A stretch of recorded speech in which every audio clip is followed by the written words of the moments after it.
দেখে মনে হয় না জামাই দুদিন হয়েছে মরছে। আলিনা তনু, আপনাকে দেখায় আমার কি লাভ বলেন? মানে আপনাকে আমার চোখের পানি দেখাইলে কি আমার ব্যাংক অ্যাকাউন্টে টাকা ঢুকবে?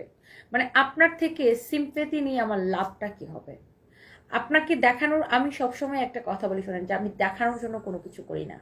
আই ডোন্ট লাইক ইট যে আমি কোনো কিছু মানুষকে দেখানোর জন্য করতেছি। যে আপনি কি মনে করতেছেন, আপনি কি ভাবতেছেন, আমার কিছুই যায় আসে না আপু। আমার দিন শেষে আমার কাজ করতে হবে, দ্যাটস দ্য মেইন থিং। আর আপনি দেখে আমাকে কি মনে করলেন যে আমার জামাই, আপনি বলতেছেন দেখে মনে হয় না 2 দিন হয়েছে আমার জামাই মারা গেছে, আপনি কি মনে করলেন সেটা আমরা কি আসে যায়?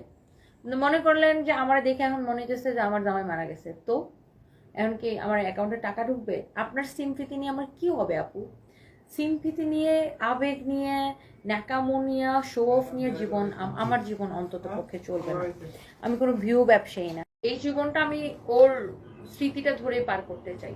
আমি জানি আমার কষ্ট হবে, বাট ইটস ওকে না। অনেকের আছে যে বিয়ের পরে পরেই জামাই মারা যায়, ছোট্ট বাচ্চা বা বাচ্চা পেটে রেখে হাজবেন্ড মারা যায়, ওইভাবে সারা জীবন পার করে দেয়। এরকম অনেক অসংখ্য উদাহরণ আছে আপু, যে